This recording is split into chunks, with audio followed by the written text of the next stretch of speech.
Hello everyone, welcome to today's video. Today we're gonna talk about the Hawkeye episode 1 and 2 breakdown. And just to be clear, there will be spoiler in this video. So with that out of the way, let's get started. The episode starts with a flashback back to 2012 through the battle on New York and seen through Kate Bishop's perspective. And it worked pretty well. We see Kate Bishop as a young girl, and then we see her parents, and we see that they're arguing.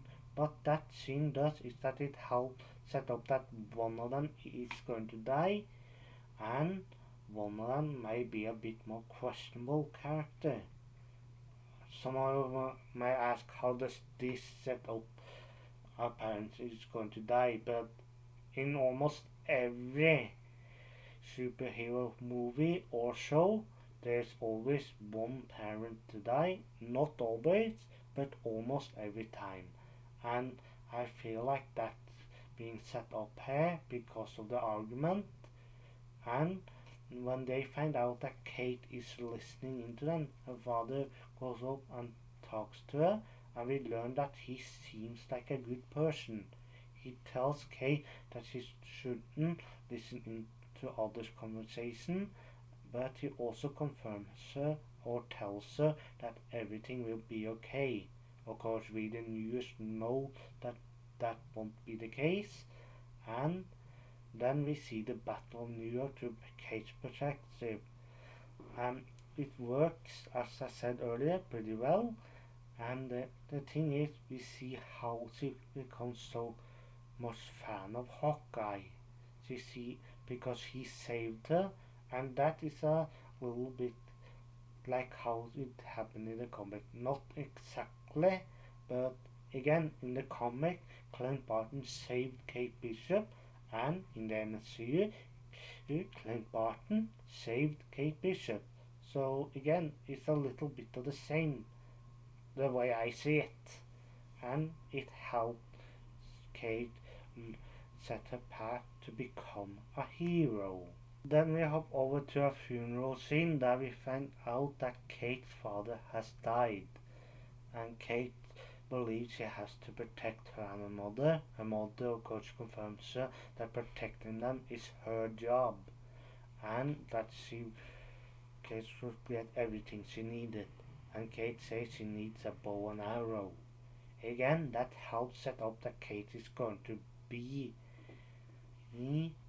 a hero later on. Then we hop over to see the Kate and the clock tower, and we see that Kate firing an arrow at the clock tower in an intent to make the bell ring.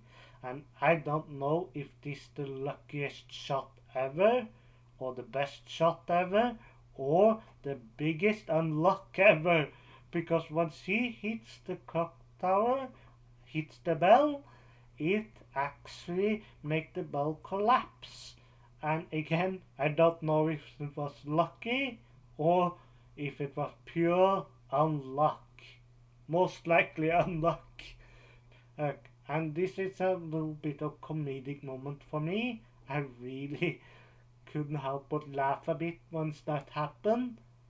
And when Kate got caught as well. Little bit funny for me, but again, I'm not surprised that it happened. It also helped to show off how good of an archer Kate is. She's an extremely good archer, and that is showing here. Then we hop over to a musical where we see Clint and his family is attending. But we can say that they didn't really like it, and I can understand why. Clint get a little bit emotional once he sees someone playing Natasha, but before that he turns his hearing aid on because he really doesn't like it. And once he gets emotional, we can actually see it. I feel like Jeremy Rayner, or if that was the actor's name, I'm really bad at remembering names, especially to actors. So if I got his name a bit wrong, I'm really sorry.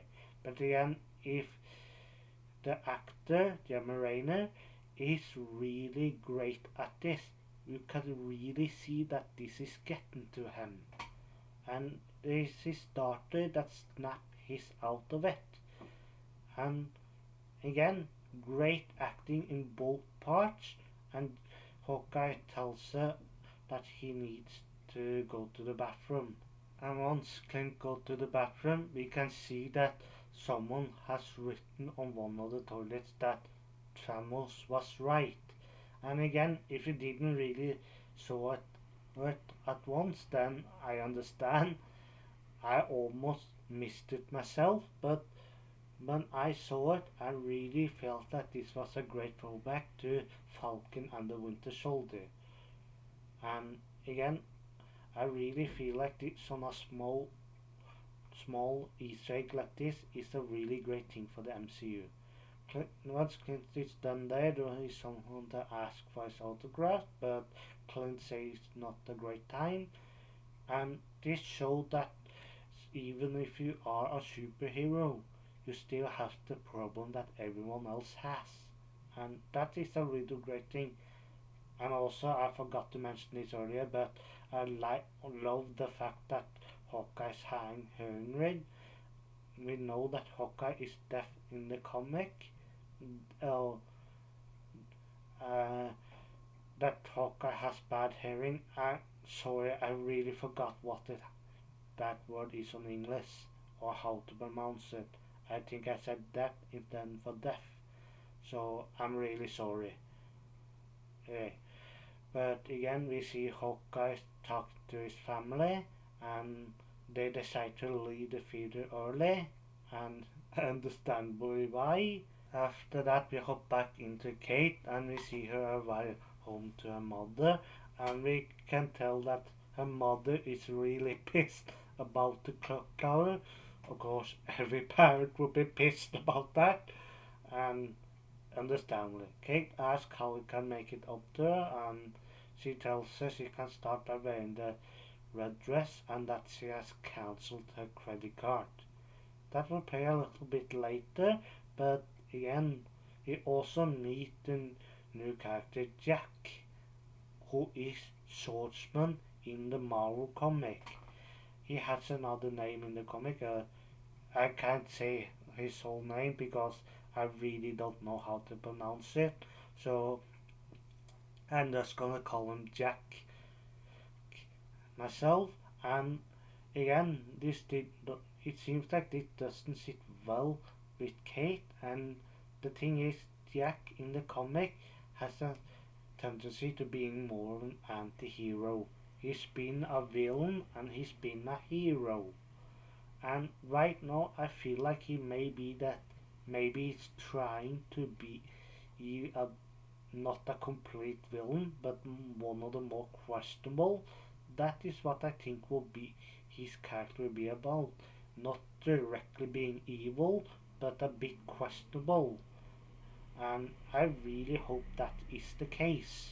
Then we hop over to see a dinner scene with Clint and his family. He is, of course, taking them out for dinner. And again, another sweet family moment. Clint really is a family guy in this show and in the MCU. Mm, that is really different from the comics. So I like that even though he is a bit similar to the comic, he's also really his own character in the MCU. And that is something I really love. After that, we hop over to the party that Kate's mom wanted her to be part of, and we meet Jack's uncle. And again, this scene is really helping because not only does we learn that this character knows something about Kate's mom, and like I said earlier, that one of her parents might be a bit more questionable. That is definitely Kate's mom I was talking about. The thing is simple, that he thinks she's bad for Jack, and in these two episodes we kinda a bit agree with him. We see that Kate's mom is a bit shady. Of course we don't see her do anything shady, but to us the viewer she's come off a bit shady. and that is something I really enjoy. And again, I believe that Kate's mom might be the main villain of the Hawkeye show. I'm not gonna say myself complete sure, but I have a feeling to that be the case. But he also tells Kate that Jack and her mother is going to get married, and Kate's not really happy about that. Kate goes and confronts her parents, but her mother asks her if she can be happy for her. Kate agrees and tells her she needs some air, where she meets Lucky the pizza dog. Then Kate walks back in, and here's where we really see that something is up with Kate's mother, Arena, I think was her name, and that is that she is threatening Jack's father. And Kate actually believes Jack's father may have been threatening her, but we know that she threatened him. And we heard he said that she's not the only one with powerful friends. This is what helps set up that something is wrong with Kate's mother, and I'm really looking forward to see what it is. Is she a villain? Is she a little bit dirty person? And can't wait to see and get those answers. Then we hop over to maybe my favorite scene in this episode, and that is the black merchant market. Of course, this is really black merchant. Those who sell those items tell that this is for home use only, and if someone asks, they did not get them from them. And again, the reason why I love this scene is because this is almost pure comic, because this auction was in the 2012 Hawkeye run in Madripoor. They just put it in New York instead, and that is why I like this so much. I really enjoy when they take things from comics and put them something different. It really makes you feel like the comics are coming to life, and that is exactly what I feel here.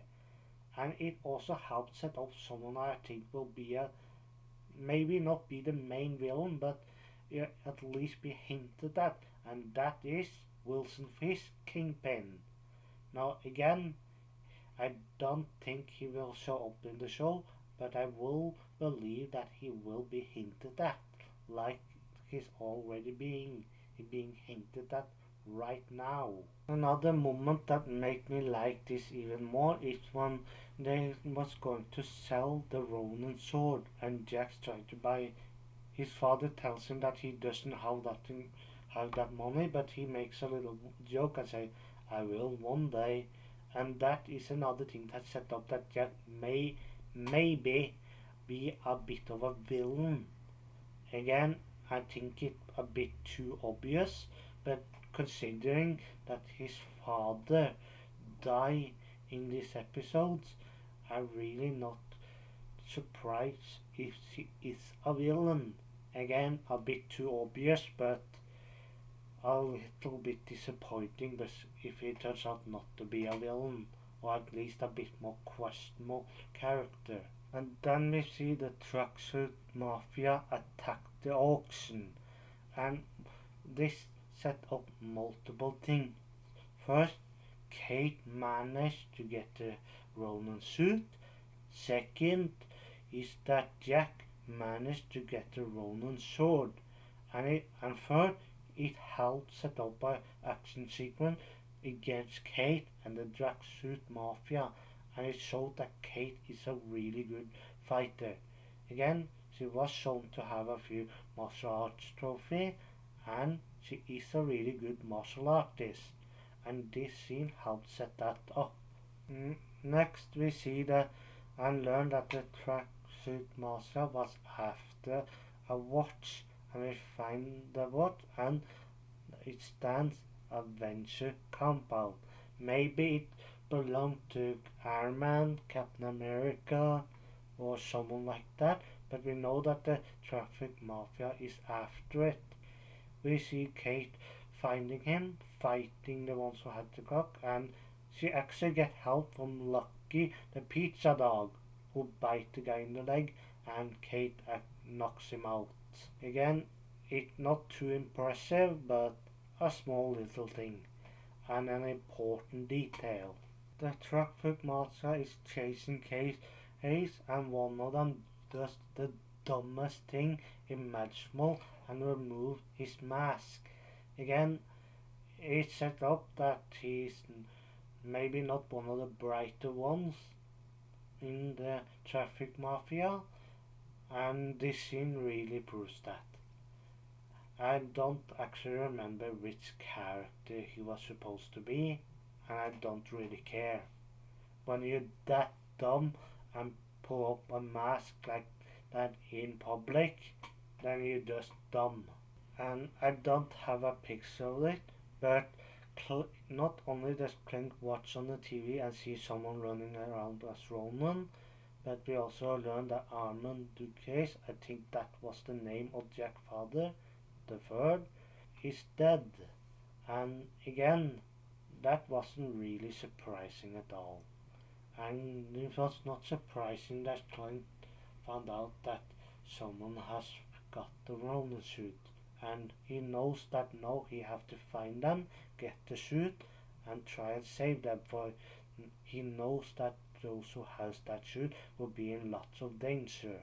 Then the traffic mafia finds Kate, and she tries to fight them off, but they're too many. And then she getting saved by Clint. Of course, she's sealing his identity with a hood, so that's good for him. And he grabs Kate, take her to alleyway, and take off her mask. And then she finds out, ask who she is. He found out that she's a girl, and ask who she is. I'm sure I said that already, but and the episode ends at that. And again, I feel like this first episode was a really great starting point. Episode 2 started off right where the first episode ended, with Clint and Kate in that alleyway. Clint asks her name, she tells her name is Kate Bishop, and she tells him that he's like her favorite adventure and nothing too big, but what this scene sets up is that Clint now has to protect her and help her out. Something that really isn't sticking to Clint too well. Clint asks if Kate has someplace where she can go, and she takes her to her home, or she takes him to her home, and we see that at start Clint leaning his head toward the window, really ain't happy about the situation he's in.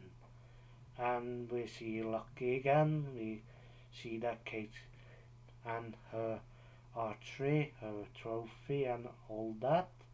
And then Clint start asking her a few questions, asking if someone saw her without the hood, that if someone knows who she is. Kate thought she did everything she could, but she made a few mistakes and led people to find her. Then a small accident happens when the traffic mafia finds them. One of them throw some firebomb or liquid, or I keep forgetting what to say or what it's called, but Clint grab it and throw it back at them, and Kate show off her archery, hitting one of the bottle, and show Clint that she is a great archer, and they escape with Lucky.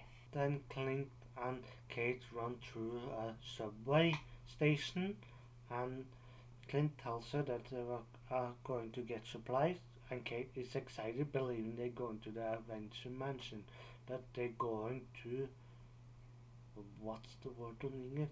Okay, a medicine shop. To be honest, I don't know what it's called on English. I heard the word before, but I keep forgetting it, and for that I'm sorry.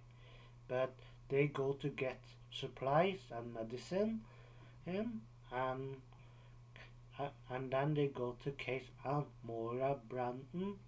I think she was Kate.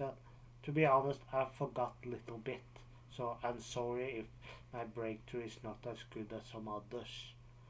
Well, they go to Kate's aunt, Maura Brandon, and after that, Clint is going to go and get his suit back. Clint arrives, gets a uniform or a disguise, and finds out that his suit ain't there. Then he gets a little clue of where it can be when he see a sign that says nice lapis. I hope I said that wrong. And that's enough clue for him. Then we hop back to see Kate and Clint together, and we learn that they have a bit of a love-hate relationship. But when Clint realizes that she hasn't cleaned her wound right, he offers to help her, or not actually offers, he just helps her a bit. And that shows a bit more of his character. He really do care about her. He's just a bit angry that this happened during the holiday. He really wanted to spend time with his family, and right now he can't. And I really love the way they're saying this, that when did you lose your heart? When a little kid got in trouble.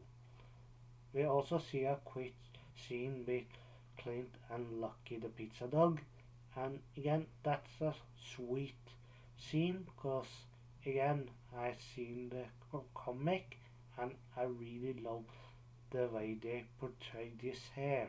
Then we hop over to a scene where we see Clint sending his family back to their mother because he wants to protect them, and that is truly understandable. He's gonna have to be there a little while till this whole mess is fixed, and he doesn't want his children to be caught in the crossfire, and that is really understandable. We also learn that he can a little bit of sign language when he has a little moment with his youngest son, and again a really sweet moment. And it also shows that he isn't so stubborn to learn sign language in the MCU like he was in the comics. He learned it, of course, but he was a bit more stubborn about it in the comics. So to learn that he's not so stubborn about that in the MCU really helped his character.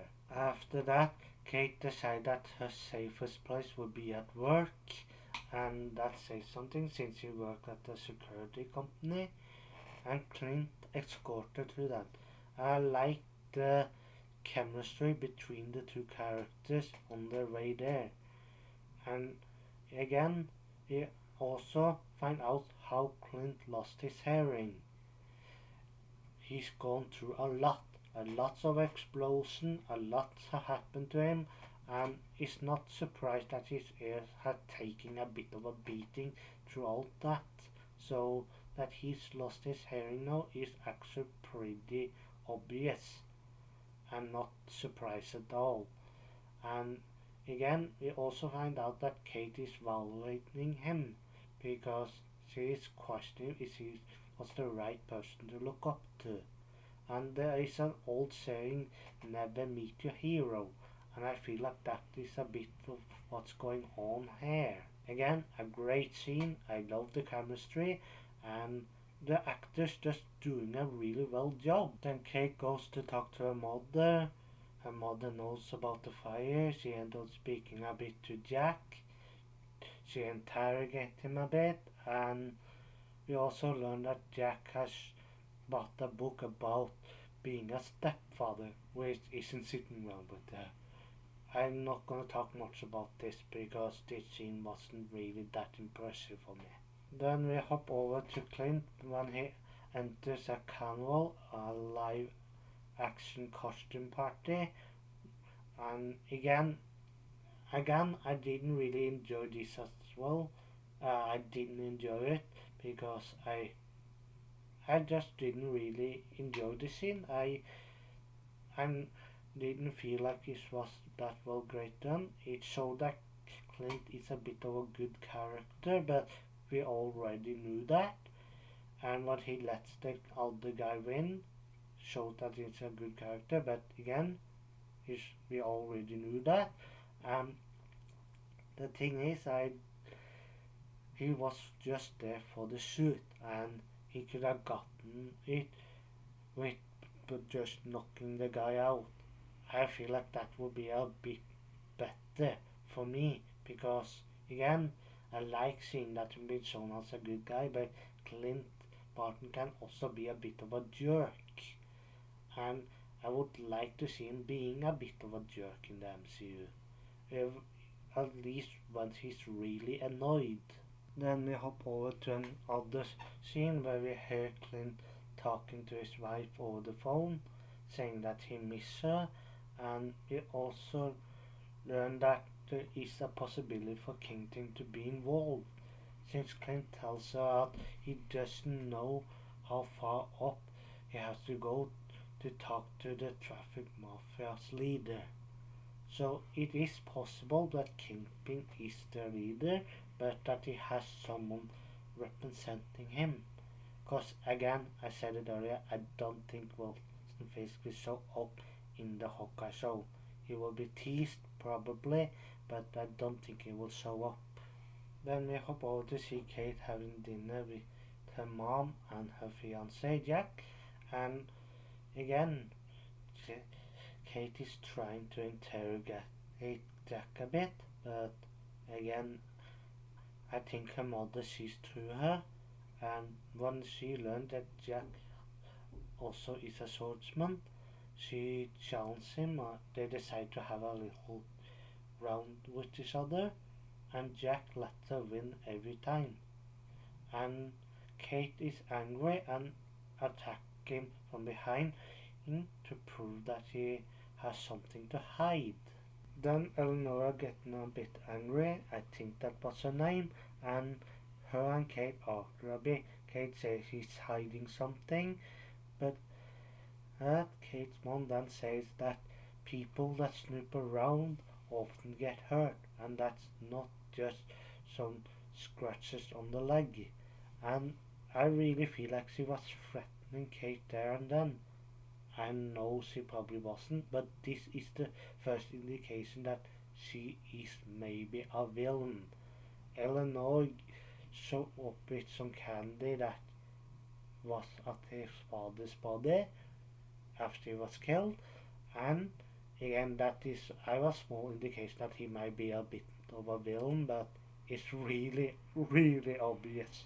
I hope he's a villain because again I think that can be great, but I really enjoy that Kate's mom seems more and more to be the villain. I really hope that to be the case. Then later we see that Clint let himself get caught by the traffic mafia, and Kate finds out, tries to save him, ruins everything, and this is both a bit a badass and funny moment. Again, I really like that Kate tried to save Clint, and now he's angry because he messed everything up.